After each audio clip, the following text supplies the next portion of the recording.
Olá pessoal, vamos voltando agora com a parte 2 dessa aula, validação dos sistemas analíticos e agora método quantitativo. E o que é que a gente vai ver aqui nessa aula, né? Nós vamos conhecer os principais parâmetros para que você consiga avaliar um método quantitativo de forma satisfatória. E são eles a precisão intra-ensaio, a equivalência e a correlação, né? E nós vamos ver aqui como realizar a análise estatística para precisão entre ensaio, para equivalência, para correlação. Eu vou trazer um formulário pronto para vocês, alunos desse curso, onde em um formulário só você vai conseguir lançar os dados da análise ali e vai conseguir avaliar esses três parâmetros de forma muito simples, para garantir aí que o seu teste, esse novo teste quantitativo que está sendo implantado na rotina, ele tenha um padrão de qualidade satisfatório de acordo com o que for definido aí pelo laboratório em que atua. Então essa aula vai ser muito rica, estou trazendo uma ferramenta para vocês que vai ser de grande ajuda para que vocês utilizem aí no dia a dia laboratorial. Então, nos vemos nos slides. Então, a nossa segunda parte da aula de validação de sistemas analíticos, né? E agora com a validação de método quantitativo. Para que a gente entenda, né, nós temos que primeiro conhecer os principais parâmetros para validação de método quantitativo, que é precisão intra-ensaio, equivalência e correlação. O que é isso, William? Se você avaliar esses parâmetros para uma validação de sistema analítico para um método quantitativo, você consegue de forma satisfatória avaliar a comparação ali, o desempenho daquele novo teste, né, frente a um teste que já está em uso, tá bom? Nós vamos ver isso aqui individualmente. Vamos lá. Precisão intra-ensaio. A repetibilidade corresponde à concordância entre resultados de sucessivas medidas do mesmo analítico obtidos sob as mesmas condições de medida. O que a Controlab está dizendo aqui? Que a repetibilidade, que é muito semelhante à reprodutibilidade, ele avalia, né, a precisão do ensaio, e ele está dizendo que como é a repetibilidade? É quando eu tenho sucessivas medidas do mesmo ensaio que foram realizadas nas mesmas condições. Então, eu peguei aqui uma amostra de soro, quero validar um novo método para o TSH, chegou um equipamento novo para o TSH, quimioluminescência, e eu já tinha um em uso que era de outra marca, agora eu quero validar um novo. Então eu pego uma amostra de soro de um paciente, o mesmo paciente, e repito ela 10 vezes consequentemente no mesmo instante. Então ela vai ser analisada sobre as mesmas condições de medida, de tudo, né? Vai pegar a mesma curva de calibração, vai pegar o mesmo momento, vai pegar a mesma temperatura, né? Tudo isso são as mesmas condições de medida, tá bom? Então a gente vai pegar e repetir 10 vezes aquela amostra de soro ali para, no caso aqui, o TSH. E a gente vai, nós vamos ver, quanto melhor for a repetibilidade dele, que é menor a variação, né, melhor é a precisão dele. Quem avalia isso também é o coeficiente de variação, tá? Como é, né? Como a gente deu exemplo, essa imagem aqui ela é ilustrativa, tá? São 3 resultados precisos aqui, tem uma boa repetibilidade, mas não é porque eles estão no alvo, não. É porque eles estão próximos entre si, estão variando pouco. Então, digamos que ele visualmente tem uma boa repetibilidade, reprodutibilidade, tá?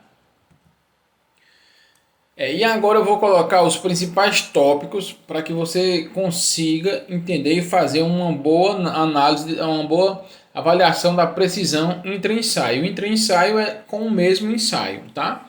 Se fosse inter-ensaio, aí seriam entre ensaios diferentes. No mínimo, analisar 10 vezes seguidas, já é satisfatório 10 vezes seguidas, você consegue avaliar uma boa precisão, ter uma boa amostragem. Então você avalia 10 vezes consecutivamente, retira os outliers.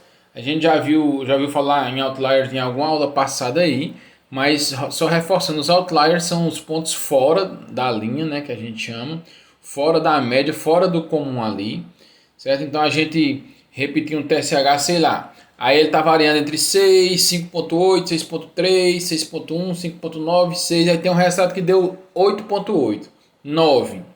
você vê logo o outlier, na maioria dos casos, é facilmente detectado visualmente também. Porque você tem uma variação e tem aquele resultado que sai da linha. Ele é alto, fora, né, da linha ali, fora do padrão. Um outlier. Tá, William, mas como é que eu posso saber isso? Existem os dois testes, assim, um dos dois mais utilizados é o teste de Dixon e o teste de Grubbs. Teste de Grubbs para poder avaliar realmente, ter a certeza e não só achar se é um outlier ou não. Tá? Eu vou mostrar já já vocês como é o teste de Grubbs. E eu vou deixar aqui para vocês o link também, para vocês abrirem a calculadora de Grubbs. Eu prefiro Grubbs do que Dixon. Dixon é uma amostragem menor, mas também é bom. Mas eu utilizo mais Grubbs, então eu vou mostrar o teste de Grubbs a vocês. Então você vai calcular o CV depois que você tem os 10 resultados do ensaio analisados consecutivamente. Retira os outliers, calcula o coeficiente de variação. Como é que calcula, William, o coeficiente de variação? Vou dar uma planilha para vocês pronta, que é só vocês colocarem os resultados a digitar que ele calcula, tá? E você vai comparar com a especificação da qualidade analítica que você usa. Se for a variação biológica, você vai lá no CVI, que é o coeficiente de variação CVA, coeficiente de variação analítico permitido. Então, digamos que o TSH ele tem um CVA de 8%. Ele só pode variar até 8%. Então, quando você analisa as 10 vezes seu coeficiente de variação, o ideal é que ele esteja abaixo de 8%, para você entender que ele está variando menos do que o que a especificação permite variar. A especificação permite 8%. Meu TSH, minha reprodutibilidade 10 vezes está variando 15%. Então, provavelmente você vai ter uma grande variação de resultados. E aí é um parâmetro para você invalidar o teste, não validar esse novo equipamento aí, o TSH nesse novo ensaio, entendeu? Certo? Então, veja só. Deixa eu mostrar aqui a vocês.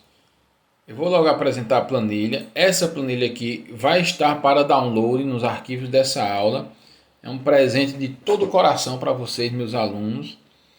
É uma planilha pronta para validação de sistemas analíticos. Eu utilizo ela no dia a dia e dei uma ajeitadinha nela aqui para ficar mais bonitinha para o curso aqui, tá? Para essa aula. Então, com essa planilha, só nessa planilha você vai conseguir avaliar a precisão entre ensaio, a equivalência e a correlação, que são os 3 itens que a gente viu logo assim no início dessa aula aqui, da parte 2, tá? Então, como é isso? Vamos ver. Bora lá, ó. Eu vou pegar aqui, eu já separei aqui também, como se fosse um exemplo. Ó. Digamos que eu peguei um ensaio de TSH, digamos que seja o TSH, peguei uma amostra alterada, paciente provavelmente aí com um hipotiroidismo, e está com esse TSH alto, beleza? Então, você pega os 10 resultados, foi feita a mesma amostra aqui 10 vezes, tá bom?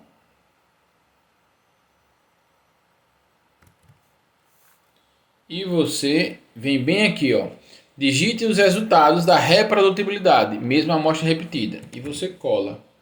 Veja que quando eu colei os 10 resultados, ele já automaticamente calculou aqui. Tá vendo? Você não consegue mexer aqui, ele é calculado automático. Aceitar sistema analítico se o resultado acima, esse, ó, for menor que a variação analítica permitida da especificação da qualidade analítica em uso. Geralmente é a AVB, variação biológica, mas pode ser outra. Olha, eu falei 8, né, mas eu nem sei quanto é do TSH. Estou só dando um exemplo aqui, né? Então veja só. Digamos que, vamos supor que seja 8 mesmo. Aí está ultrapassando. Eita, então, será que esse teste ele varia mais do que o que deveria? Então vamos voltar aqui para a aula. Eu analisei as 10 vezes, retirar os outliers. Eu não retirei os outliers, então tenho que fazer o quê? Verificar se tem outliers, tá? Olhando assim, pessoal, já olhando, ó, você vê como o outlier ele é facilmente detectado. Eu venho aqui 16.1, 16.5, 15.1, opa, 19.8, deu uma subida, não foi? Isso é a mesma amostra, né? 16, 16.6, 17.9, um pouquinho alto, 17.9, 15.7, 16.1, 15.5. Então, eu preciso saber se algum desses é outlier. Por quê? Porque se eu tiver algum desses como outliers, o ideal é que eu faça o quê? Repita. eu tiro algum deles, aí vão ficar 9 e faço novamente a mesma amostra no mesmo momento, sem demorar muito, tá bom? Mas como saber se é outlier? Então vamos lá. Ó. Tem um link aqui, esse link, ó, pessoal. Eu vou aqui, ó. Esse aqui, ó, graphpad.com. Eu vou até colocar ele aqui, mas aí dá para vocês verem, né? Eu vou até colocar ele aqui também, ó. Na análise aqui, eu vou colocar logo ele aqui, bem rapidinho, para que vocês vejam esse link aqui, ó, pronto. É o de Grubs, tá vendo? Vou colocar aqui, ó, para ficar mais fácil de visualizar. Pronto. Você abrindo esse link aqui, você vai abrir a calculadora e calcular o Grubs automático, certo? Então vamos lá ver se nesses 10 resultados tem algum outlier. Como é que você faz? Abrir o link, copia, ó, calculadora de outlier, deixa o alfa 005, que é o padrão, que isso aí é como se fosse o valor que ele utiliza limite para avaliar se realmente a concordância desses, o quanto que ele está divergindo. 005 é mais rígido ainda do que 001. Então ele vai pegar aí um outlier com maior sensibilidade, né? Então veja só, coloquei aqui, ó, colei os 10 resultados e vou calcular. Ó, ele já dá a média, dá o desvio padrão, dá o valor crítico de Z.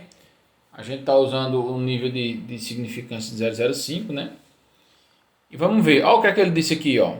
Que o quarto resultado de 19.8 ele é um outlier significante, porque ele tem um valor de P menor do que 0,05. Isso aqui é uma aula à parte, explicar P, tá? Mas o que você vai ter que entender aqui na aula é que existe um outlier. Ó, o 17.9 não é, mas o 19.8 é. Então o correto é você retirar esse 19.8 do seu variação e pegar essa mesma amostra e fazer mais uma vez, tá? Então digamos que você fez mais uma vez e deu 16.6. Aí olha aí, ó. Ó a diferença aqui de 8.32. Olha aí, ó. Quando eu ajeitei esse outlier, caiu para 4.74. Tá vendo a importância de você detectar um outlier, retirar e fazer um novo, analisar um novo resultado para substituir ele, certo? Então, beleza. Agora sim, concluir, repetir o resultado. Voltando aqui, você concluiu os passos. Calculou o CV, isso aqui é o CV, tá, pessoal? Eita, deixa eu ver se eu fechei. Não. Esse aqui é o CV. Deixa eu achar. Tá? Esse aqui é o CV, coeficiente de variação, 4.74. E aí você vai fazer o quê? Vai abrir essa especificação da qualidade. Tem uma aula lá que é só disso, então não vou mostrar aqui. E vai ver se esse CV está inferior à variação permitida. Pronto. Continuando. Já avaliamos a precisão intra-ensaio, que nesse caso aqui, digamos que foi muito bacana, foi bem avaliado. Deu tudo certo. Agora, a gente precisa saber se esse novo método que você está comparando, esse novo TSH, essa nova marca, novo equipamento, ele é equivalente ao que você já usava. Por que eu preciso ver, William, isso? Porque você vinha usando há meses, anos, resultados de TSH de uma marca, tem vários pacientes com histórico ali, e agora você vai mudar. Você vai mudar, provavelmente vai mudar um valor de referência pouco, mas vai mudar a metodologia ou não, mas está mudando a marca. Então é comum que exista uma diferença, mas você tem que entender se essa diferença está dentro de um valor de equivalência aceito, para que o seu histórico não bagunce. O cara lá vinha fazendo o TSH regularmente acompanhando, tá dando 10, 11, 10, 9, 10, 11. Aí ele mudou do nada, vai para 15.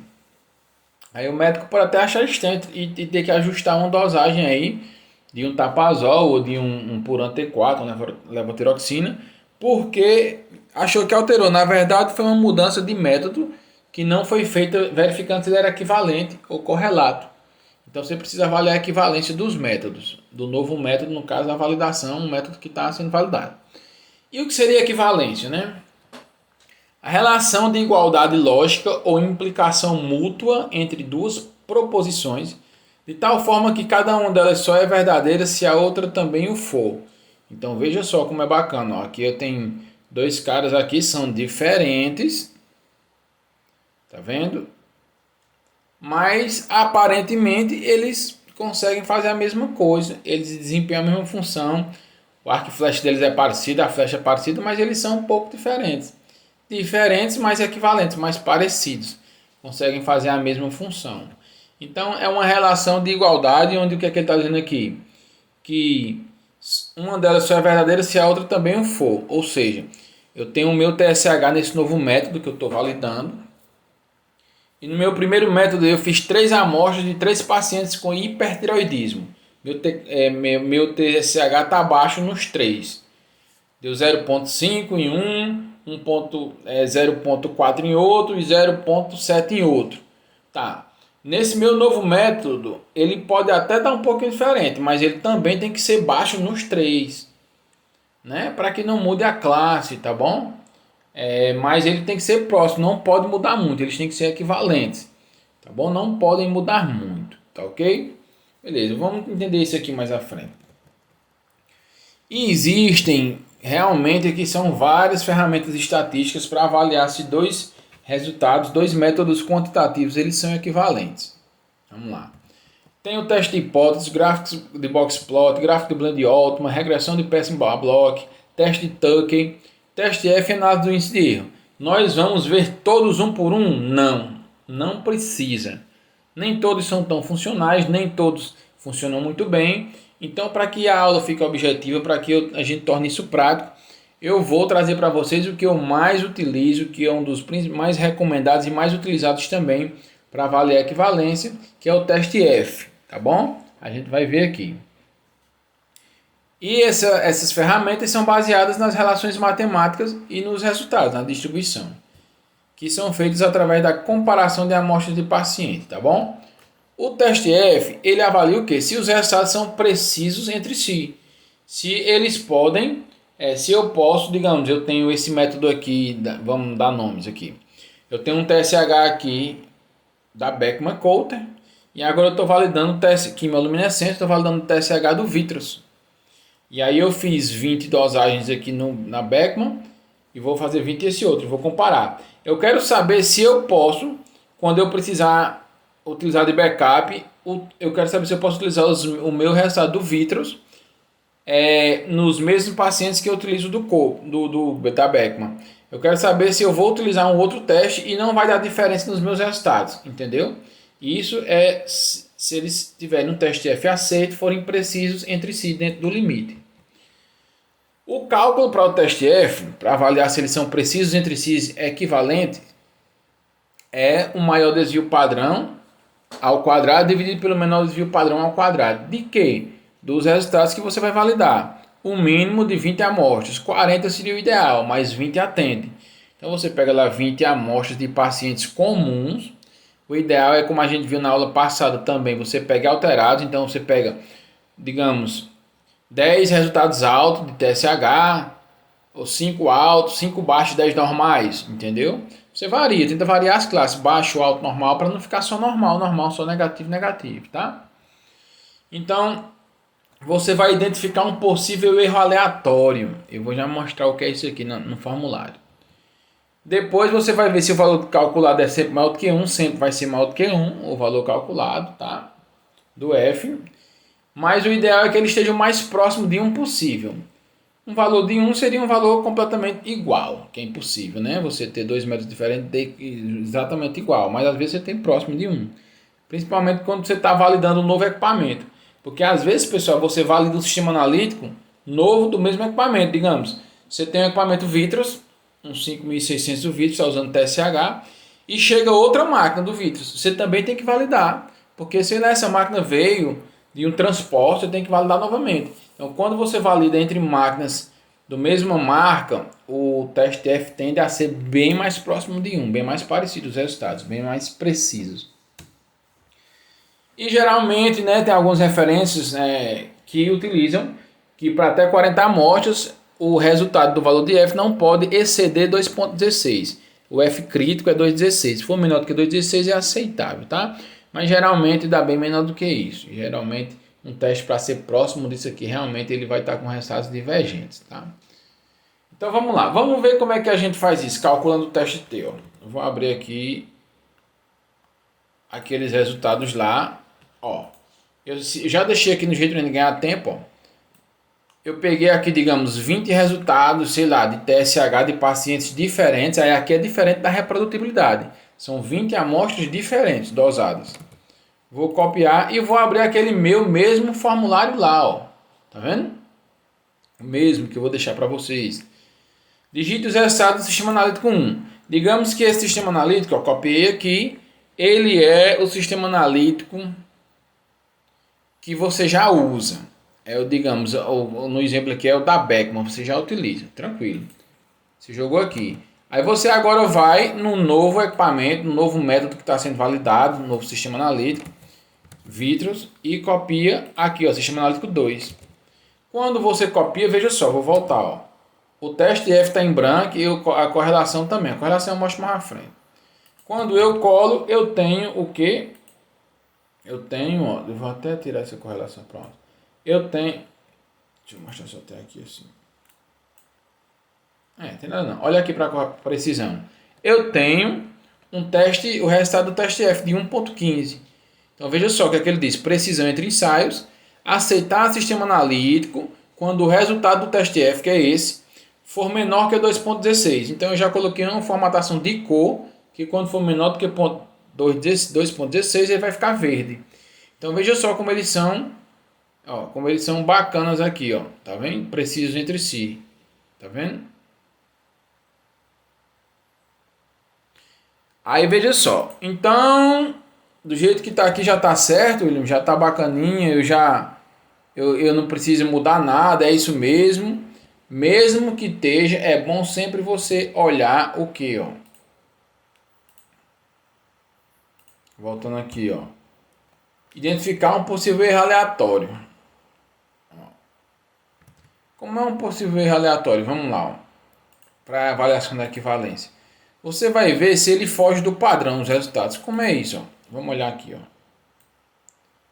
ó. Vamos olhar.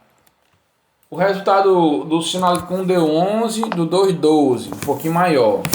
Aqui também, ó, um pouquinho maior, um pouquinho maior, um pouquinho maior. A gente começa a ver um padrão que os resultados do sistema analítico 2 são um pouco mais altos. Mas são todos um pouco mais altos, tá vendo, ó? Vamos lá, ver se é isso mesmo. Opa! Aí você tem que ficar atento nisso. Ó. Não, mas espera aí, como que todos vêm mais alto nesse? Aqui do nada agora eu tenho um bem mais alto no sistema analítico 1. Aí você tem que criticar isso aqui, ficar de olho nisso, fazer essa análise.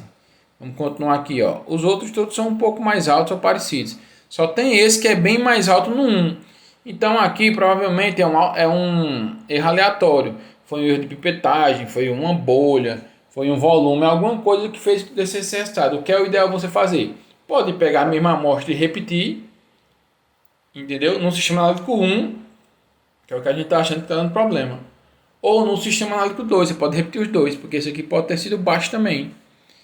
E aí você repete. Se corrigir e voltar ao padrão, o resultado do sistema analítico 2 voltar a ser mais alto, você pode trocar. Se não, é bom que você tire essa amostra da análise e coloque mais uma amostra para fechar as 20, no mínimo 20. Ah, William, mas mesmo dessa forma tá 1.15, está muito bom. Para o teste F não interferiu. Beleza, então, mas fique de olho e mude, tá bom? Mas preste atenção, eu vou deixar esses resultados aqui para a gente continuar a aula. Vocês vão ver o impacto disso aqui no próximo item, tá? Então, se der menor do que 2.16, eu vou considerar que esses sistemas analíticos são precisos entre si. Eu posso utilizar os dois, esse aqui no lugar desse quando for preciso. E detalhe, né? Os valores de referência provavelmente vão ser semelhantes aqui também, tá ok? Então eu avaliei isso aí. Continuando. Pronto. Agora, William, terminou? Não, ainda tem a correlação. Quer dizer que eu tenho todo um novo teste quantitativo que eu ainda não utilizei. Eu tenho que avaliar esses três parâmetros: precisão, equivalência e correlação. Sim, tem sim. Para garantir o correto desempenho, que você não vai estar perdendo qualidade, nem estar misturando demais os históricos aí, tá? Então veja só. O que é correlação? Chama-se correlação a ligação recíproca ou correspondente que existe entre dois ou mais elementos. Olha aí, ó. Correspondente ou recíproca, tá? No campo da matemática e estatística, a correlação refere-se à proporcionalidade e à relação linear que existe entre variáveis diferentes. Se os valores de uma variável são sistematicamente modificados em relação aos valores de outros, diz que as duas estão correlacionadas. Vamos entender isso aqui direitinho. Eles falam que existe uma correlação e uma variável está ligada à outra. Se uma altera, a outra deve alterar também de alguma forma, né? Porque elas estão o quê? Correlacionadas. Vamos entender isso. Eu coloquei um exemplo aqui para facilitar. Imagine que você tem uma metodologia 1 para um valor de referência para o zinco, que o valor de referência da bula do fabricante é de 60 a 120, metodologia 1. E aí você analisou 3 pacientes. O primeiro paciente foi 80, o resultado está o que? Normal. O segundo 135 está o que? Alto. E o terceiro 45 está o que? Baixo. Certo? Beleza. Agora eu estou com um novo teste de zinco, comprei agora, chegou uma marca nova e tal, talvez outra metodologia. E eu peguei essas mesmas amostras desses 3 pacientes e analisei nessa outra metodologia. Só que essa outra metodologia tem um valor um pouco mais alto, é de 90 a 150, tanto o mínimo quanto o máximo é mais alto. Quando eu analisei os meus 3 resultados, veja só, eu tive resultados mais altos, mas vamos olhar se eles estão na mesma classe. 110 é normal para esse valor de referência. 160 é alto para esse valor de referência. E o primeiro, que 135, a segunda amostra, também é alta para o valor de referência dele. E o terceiro resultado, 80, também é baixo para esse valor de referência. O terceiro resultado da primeira metodologia também é baixo para essa referência. Então, vocês entendem que aqui são valores de referência diferentes, mas os exames, essas metodologias são correlatas, tem uma correlação. O que é baixo em um é baixo no outro, o que é alto em um é alto no outro, o que é normal em um é normal no outro, ainda que eles tenham valores de referência diferentes. Isso é correlação. Eu posso então, William, quer dizer que se eu fizer a avaliação da correlação, em 2 sistemas, se eu avaliar só a correlação, eu posso garantir, posso usar os mesmos valores de referência? Não.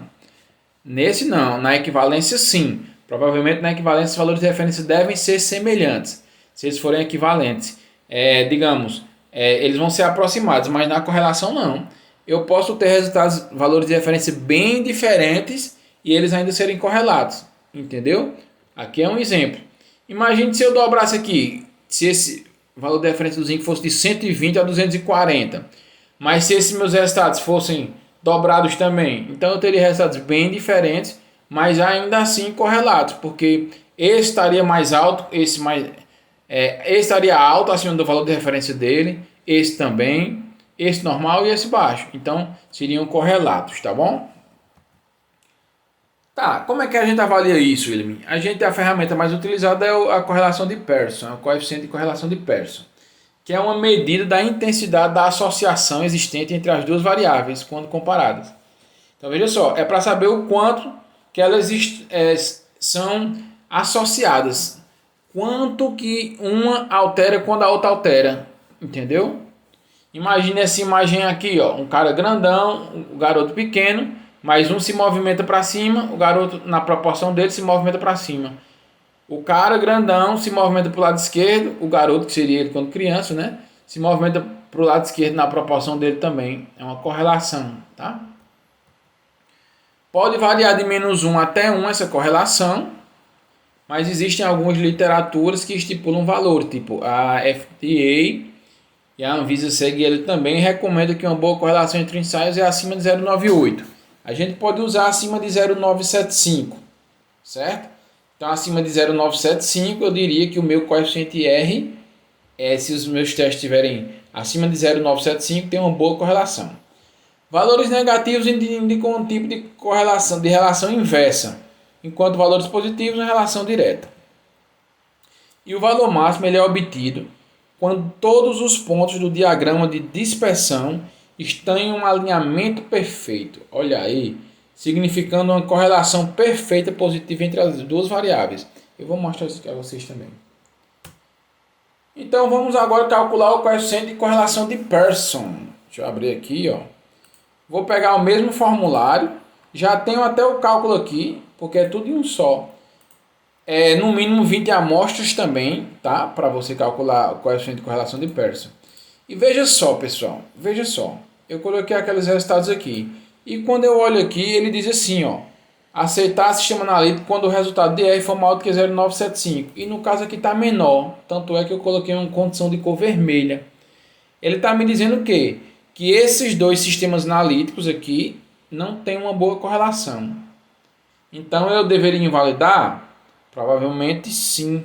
Mas aí você tem que fazer aquilo que eu disse antes. Avaliar também se não existe um erro aleatório. E aí, como a gente já viu que existe algo muito divergente aqui, que era o 33.1 do 21, o que é que nós vamos simular aqui? Digamos que eu fiz o quê? Repeti o meu 33.1 e realmente era um erro aleatório. Quando eu repeti, ele veio para 17. Fique de olho aqui no R, viu? 17. Olha aí. Foi só eu mudar só um das 20 análises. Então, como é importante digitar direitinho aqui, revisar os resultados. E ele saiu de 0,942 para 0,992. Uma excelente correlação. Tá vendo? Uma excelente correlação. Tranquilo? Isso é a correlação de Pearson. Eu acho que ficou claro, né? Por que eles são muito correlatos? Você vê que todos esses são mais altos do que esse, um pouco mais altos. Todos são um pouco mais altos. Se eu começar a bagunçar aqui, ó, você vai ver, ó. Vamos lá.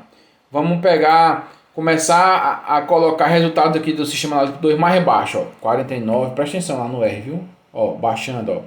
Vou pegar esse 17, vou botar 15. Ó, meu R baixando, tá vendo? Ó, vou pegar aqui, vou botar 13, ó, meu R baixando, certo? Entenderam? Aí deixa eu mostrar o que é aquela correlação perfeita lá que ele falou, que eu disse que ia mostrar. Digamos que eu tenho esses resultados aqui, ó. 2, 2, 2, 3, 3, 4, 5, 6 e 8. E 9. E 12, pronto. Eu vou colocar aqui resultados totalmente diferentes, mais altos, mas eu vou dobrar. Dobrar perfeitamente, ó. 4, ó. Vou dobrar os resultados. Olha lá como é que já está meu R lá embaixo, tá vendo? Meu R já está de 1, perfeito. Entendeu? Então, a correlação é para saber isso. Se um aumenta, outro aumenta também. Se um abaixa, outro abaixa também. Isso é correlação. Mas, lembrando, eu não posso achar que se eles forem correlatos, eu posso usar os mesmos valores de referência, substituir um teste por outro. Não. Eu tenho que avaliar a pressão entre ensaio. Até mesmo porque nesse caso, olha aí, ó. O meu coeficiente de correlação de Pearson dando 1, mas o meu teste F dando altíssimo. Lógico. Olha a diferença dos resultados. E o teste F é equivalência. Tá bom, pessoal? Então, pessoal, é isso. Para você validar sistema analítico com método quantitativo. Não é tão difícil. Você utilizando esse formulário aí que eu te mandei, vai ser para você tranquilo, tá? A complicação não vai ser na avaliação. A complicação vai ser se você realmente tiver um método bem diferente do outro. Mas para calcular, você vai pegar uma amostra, repete 10 vezes, pega 20 amostras, tem todo o protocolo para separar essas 20 amostras, tudo direitinho. E nessas 20 amostras você analisa nos dois equipamentos de forma concomitante, o mais rápido possível. Analisa aqui uma, pega as 20 e analisa nesse, terminando e já coloca no outro, dentro de um limite de tempo ali, né, para não sofrer interferência pelo tempo, pela temperatura, tá? E aí você vai ter num formulário só a precisão entre ensaio, o teste F para equivalência e a correlação. Você vai saber se os testes são precisos, se ele tem uma boa reprodutibilidade, se são precisos entre si, equivalentes e se são correlatos, tá ok?